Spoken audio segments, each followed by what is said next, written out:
The soft hum of the air conditioning in my office was a stark contrast to the storm of thoughts swirling in my mind. I'm Anna, a 28-year-old lawyer. My life now is a far cry from the turmoil of my childhood, a past I kept locked away, even from those closest to me. The serenity of my office was shattered by the ringing of my phone. The display showed an unknown number, yet something about it felt ominously familiar. With a hesitant hand, I answered, speaking with a voice that was a blend of professionalism and caution. "Anna, it's your father," came the voice, laced with a nervousness that did nothing to calm my rising apprehension. A chill ran through me. It had been over a decade since I last heard that voice. A voice that once meant safety and love, but had become a symbol of betrayal and pain.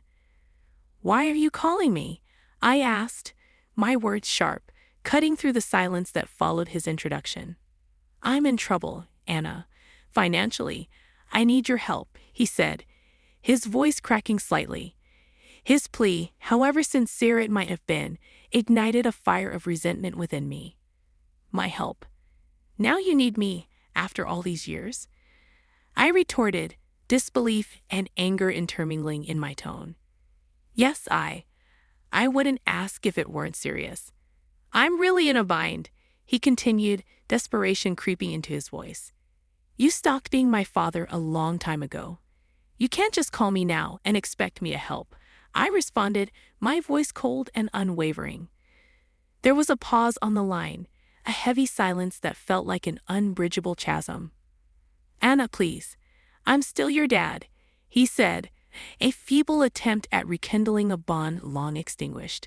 The word dad felt foreign, almost jarring. "You forfeited that title when you chose her over me," I said, the years of suppressed anger and hurt finding their way into my words. "You're my daughter, I thought," he began, his voice a mix of pleading and despair. "You thought wrong," I interrupted, cutting him off mid-sentence. "You made your choice years ago, and now I've made mine." His voice wavered, a mix of pleading and despair. "Anna, I am sorry. I just need this one favor." The word sorry echoed in my office, a hollow and meaningless sound. "Sorry doesn't change the past. I can't help you," I stated firmly and hung up. My childhood before the age of 10 was filled with love and laughter, a testament to the wonderful life my parents and I shared in our small rented house. My mother, a beacon of joy and kindness, filled our days with warmth and our nights with stories and dreams. My father, once a playful and caring man, would spend evenings playing games with me or teaching me little things about the world. Our home was a cocoon of happiness, where every day was an adventure and every night a sweet dream. But our blissful life came to an abrupt halt with my mother's untimely death. The house that once echoed with laughter and love turned into a silent museum of memories. I remember walking through the rooms, each corner a stark reminder of her absence. The loss was unbearable, not just for me, but for my father too, who had lost the love of his life. However, the depth of his grief seemed to diminish quickly, much to my confusion and dismay. Within just a few months, he brought home Marissa, a woman who would take a significant role in our lives.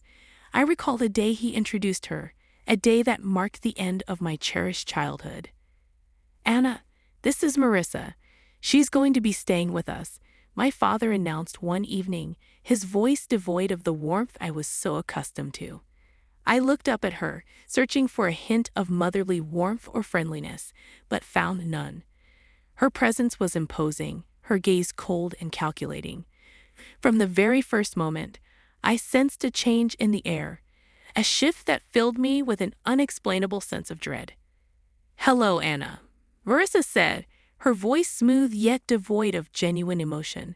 Her smile, rather than comforting, seemed to hide something sinister beneath its surface. In the days that followed, the house felt different, as if the walls themselves were recoiling from her presence. The cheerful memories of the past seemed to fade, replaced by a lingering unease that settled in every corner. I remember looking at Marissa, trying to find something redeeming or kind about her, but her every look, every gesture, seemed to be laced with an unspoken animosity. It was clear that she wasn't here to fill the void my mother had left, but to weave a new narrative, one in which I was an unwelcome part. As I watched her move around our home, a home that once felt safe and happy, I couldn't help but feel that her arrival was the beginning of something ominous. The way she looked at me, with eyes that seemed to hide more than they revealed, did not bode well for the future. The days following Marissa's arrival were like walking through a nightmare from which I couldn't wake up. The house, once filled with my mother's laughter and love, now felt cold and unwelcoming. Marissa's presence cast a shadow over everything, turning even the simplest daily routines into a series of struggles. One morning, as I sat down for breakfast, I noticed my food tasted unusually salty. "Marissa, did you put too much salt in this?" I asked, my voice hesitant. "Oh, did I? It must have been a mistake. Just eat it, Anna." "Don't be so picky," she replied, her tone dismissive, almost mocking. The incidents grew more frequent and spiteful. I remember finding my clothes ruined after laundry. "Marissa, my clothes are all faded. What happened?" I asked one day, holding up my once favorite dress, now discolored and unwearable. She glanced at it and shrugged, nonchalant. "Maybe the washing machine is acting up, or perhaps it's time you stop wearing such childish clothes." I felt a surge of frustration, but knew arguing would only make things worse. Feeling helpless, I turned to my father, hoping he would see through her facade. "Dad, Marissa is ruining my things. She's always mean to me," I said one evening, my voice trembling with a mix of anger and sadness. My father's reaction was far from what I had hoped for. "Anna, you're imagining things. Marissa is doing her best to fit into our family. Stop causing trouble," he said sternly, his words cutting deep. Each day was a battle, trying to navigate around Marissa's hostility and my father's indifference. The home that once felt like a sanctuary now felt like a prison. I started spending more time in my room, trying to escape the constant tension that hung in the air. Living in that house of horrors, I felt alone and misunderstood. The safety and happiness that once filled those walls were replaced by fear and anxiety.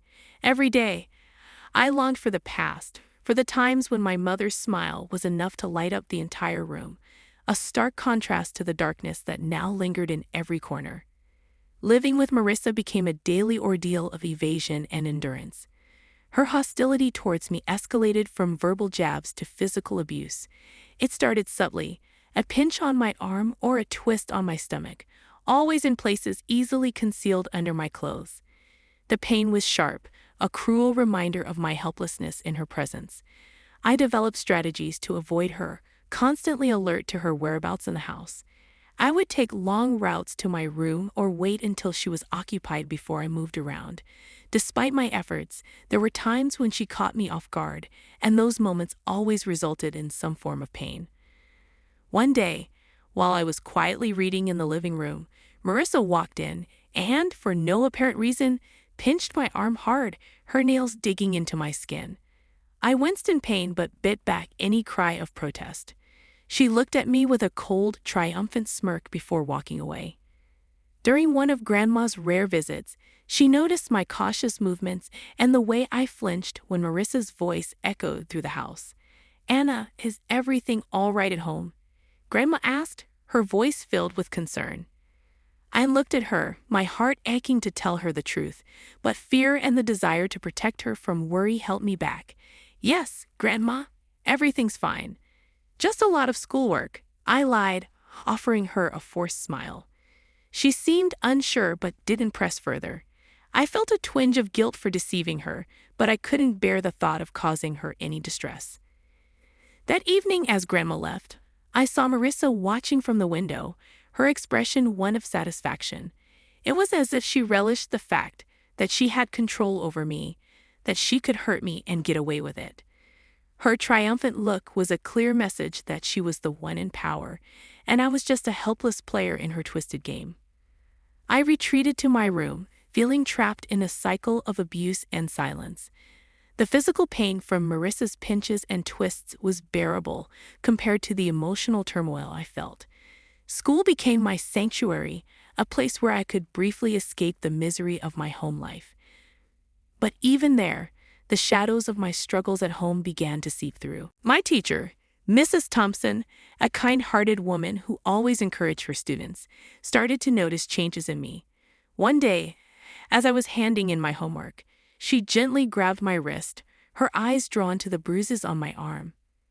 "Anna, what happened here? These look like bruises," Mrs. Thompson said, her voice laced with concern. I quickly pulled my arm back, covering the bruises with my sleeve. "It's nothing, Mrs. Thompson. I fell while playing," I lied, avoiding her gaze. Mrs. Thompson didn't look convinced.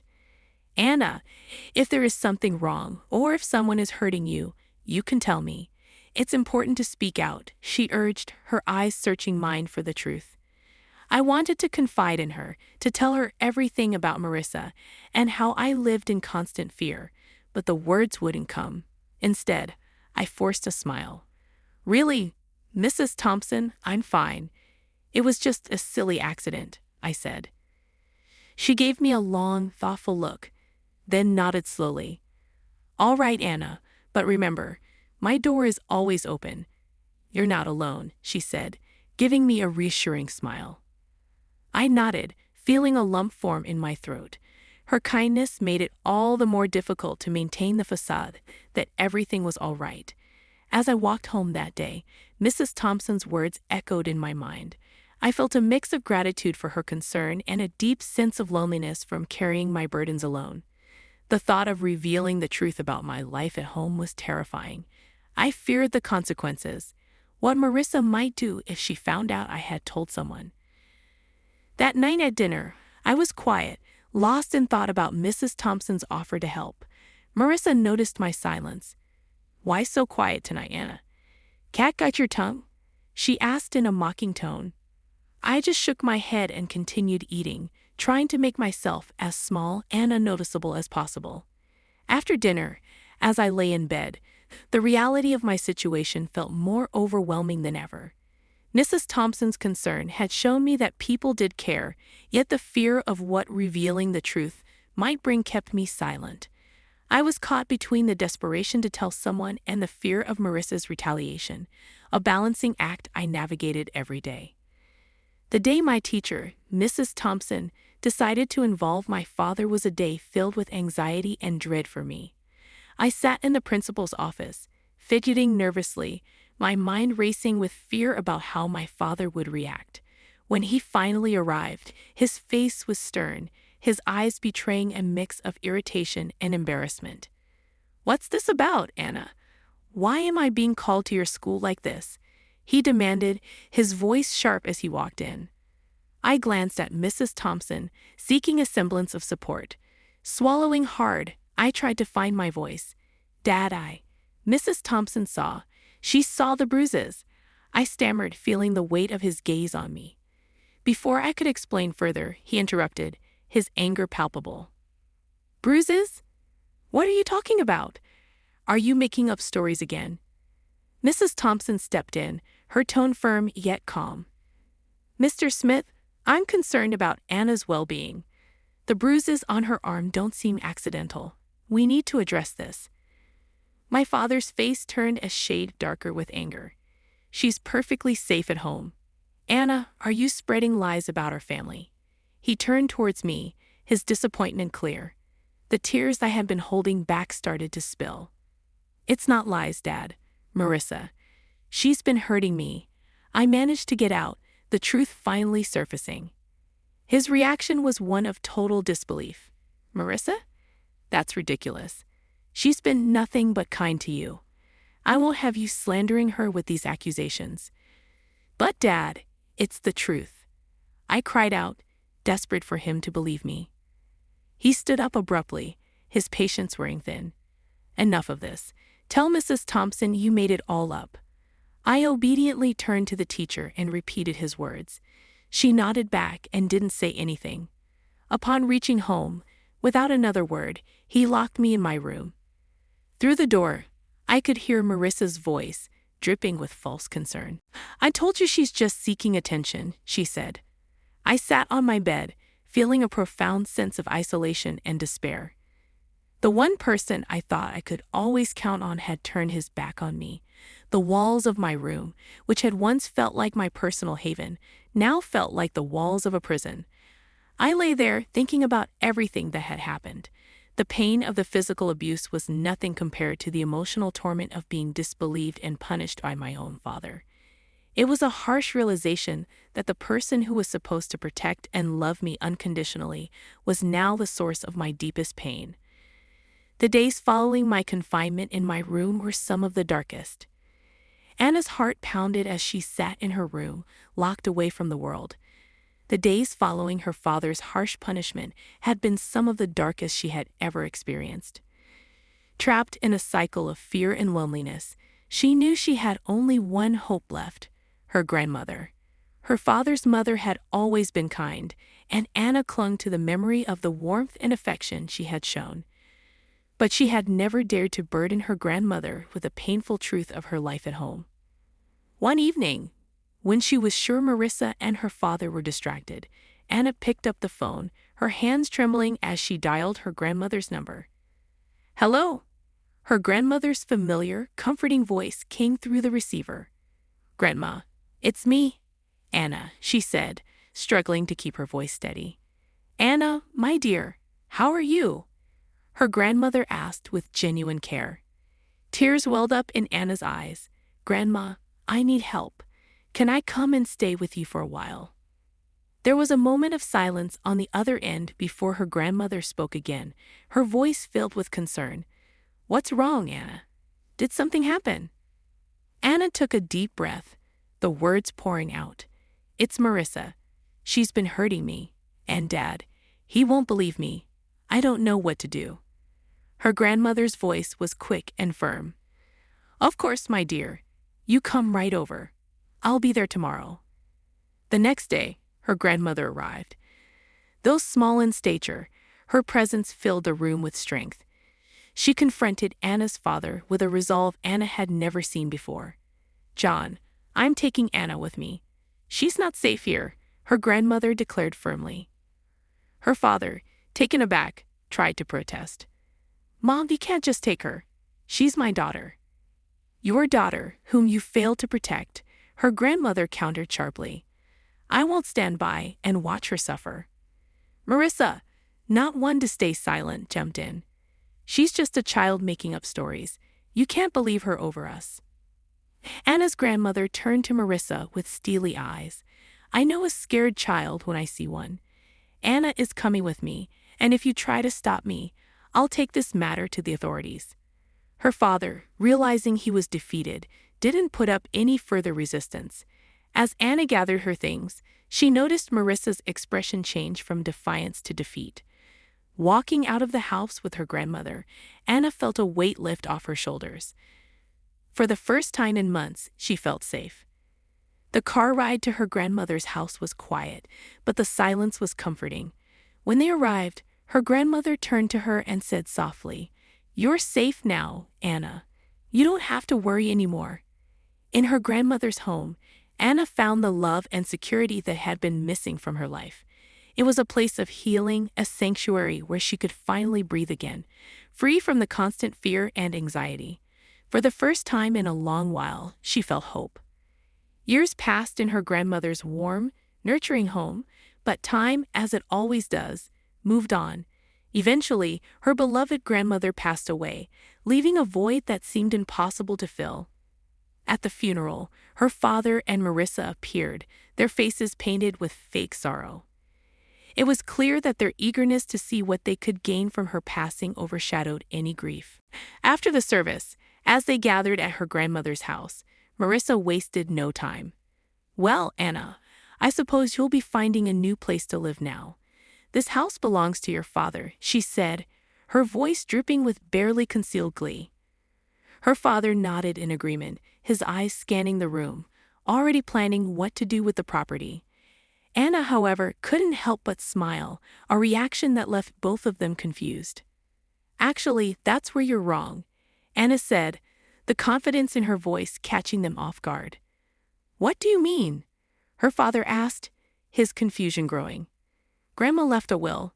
She bequeathed the house and a substantial amount of money to me," Anna explained, watching as their faces twisted from confusion to shock. But you're just a child. I'm your father. I should be in charge of any inheritance you receive," her father stammered, his sense of entitlement clear. Marissa's voice cut in, her tone sharp. "Yes, and until you come of age, your father will manage your property." Anna's smile widened. "You don't give a damn about me, not enough to even wish me a happy birthday. I turned 18 last month. I'm legally an adult now. I make my own decisions." The realization of what she had just said dawned on them both, and their shock was palpable. Her father's expression shifted from anger to desperation. "Anna, you can't do this. We're your family," he pleaded. Anna looked at him, memories of her childhood flooding back. "You stopped being my family a long time ago." Marissa stepped forward, her tone now begging. "At least let us stay in the house. We have nowhere else to go." Anna shook her head. "This is my house now. You'll need to find somewhere else." As they left, the weight of years of pain and neglect seemed to lift from Anna's shoulders. Standing alone in the house that was now hers, a home filled with memories of her grandmother's love, she felt a sense of closure.